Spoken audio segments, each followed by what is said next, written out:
بسم اللہ الرحمن الرحیم۔ حضرات محترم، میرے بھائی بہنوں اور بیٹیوں، میں اسوہ رسول اکرم صلی اللہ علیہ وسلم جو قرآن کریم بیان کر رہا ہے وہ میں سنا رہا ہوں۔ آج پہلی آیت جو ہے وہ سن لیجئے۔ قرآن کریم میں ہے اِنَّکَ لَعَلَىٰ خُلُقٍ عَظِيمٍ، جس کا ترجمہ یہ ہے بلا شک آپ اخلاق حسنہ کے اعلیٰ پیمانے پر ہے۔ اور پھر ایک آیت سورہ الم نشرح میں اللہ فرما رہے ہیں وَرَفَعْنَا لَكَ ذِكْرَكَ، اور ہم نے آپ کی خاطر آپ کا ذکر بلند کیا ہے۔ اور ایک آیت میں فرمان الہی ہے وَلَسَوْفَ يُعْطِيكَ رَبُّكَ فَتَرْضَىٰ، اور عن قریب اللہ تعالیٰ آپ کو دے گا سو آپ خوش ہو جائیں گے۔ یہ ساری آیتیں جناب رسول اللہ صلی اللہ علیہ وسلم کی عظمت کو بیان کر رہی ہیں۔ پھر ایک آیت وَلَقَدْ آتَيْنَاكَ سَبْعًا مِّنَ الْمَثَانِي وَالْقُرْآنَ الْعَظِيمِ، جس کا ترجمہ یہ اور ہم نے آپ کو 7 آیتیں جو مقرر پڑھی جاتی ہیں، یعنی سورہ فاتحہ جو نماز میں پڑھی جاتی ہے، اس کو کہا سبعا من المثانی، اور آگے فرمایا والقرآن العظیم، اور ہم نے قرآن عظیم آپ کو دیا۔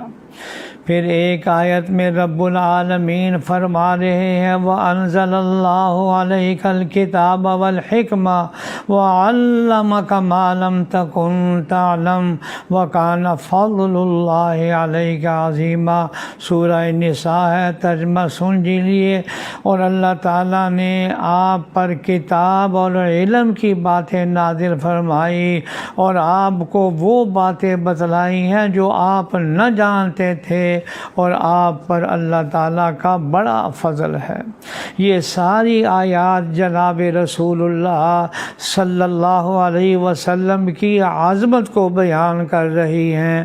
اور آگے باوجود کہ حضرت صلی اللہ علیہ وسلم کو مخالفوں نے بے انتہا تکلیفیں پہنچائی ہیں اور بڑی بڑی جنگیں بھی کی ہیں، لیکن جناب رسول اللہ صلی اللہ علیہ وسلم نے نہایت قلیل عرصے میں اپنے منصب رسالت اور اعلاء کلمت الحق میں جو بے مثال اور لازوال کامیابی حاصل کی، اس پر اللہ جل شانہ نے اپنے محبوب خاتم النبیین و سید المرسلین صلی اللہ علیہ وسلم کو اپنا خصوصی پروانہ خوشنودی اور رضائے کاملہ کی سند امتیازی عطا فرماتے ہوئے یہ ارشاد فرمایا اذا جاء نصر اللہ والفتح ورأیت الناس يدخلون فی دین اللہ افواجا فسبح بحمد ربک واستغفرہ انہ کان توابا۔ ترجمہ سن لیجئے۔ اے محمد صلی اللہ علیہ وسلم، جب اللہ تعالیٰ کی مدد اور فتح مکہ آ پہنچے تو پھر آپ لوگوں کو دین میں ذوق در ذوق داخل ہوتا دیکھ لیں تو پھر سمجھ لیں کہ اب سفر آخرت قریب ہے۔ اپنے رب کی تسبیح تعمیر کیجئے اور اس سے استغفار کی درخواست کیجئے، وہ بڑا توبہ قبول کرنے والا ہے۔ اللہ جل شانہ ہمارے دلوں میں حضرت صلی اللہ علیہ وسلم کی عظمت بھی اور ایک ایک سنت پر اتباع کی بھی توفیق عطا فرمائے، آمین یا رب العالمین۔